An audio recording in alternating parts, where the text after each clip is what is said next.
তার মহব্বতটা থাকতে হবে। যে যাকে মহব্বত করে সে তার কথা বলবে, তার ইয়েতে তার কাছে সবসময় ভালো লাগবে।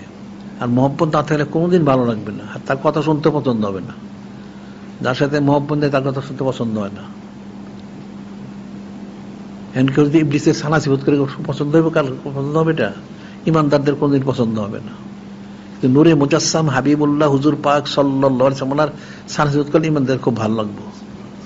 যত সানাসিবত তত আরো ভালো, আরো করো, ওই মহব্বতের কারণে হবে। বিষয়টা তো এরকমই।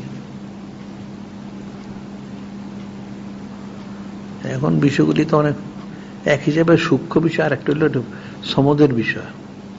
এই জন্য মনে হয় দুনিয়া বুঝে না, এটা দিন কোনোদিন বুঝবেন না। আসলে সে দুনিয়াটাই বুঝেন না। দুনিয়াটা বুঝলে দিনটা বোঝা সহজ।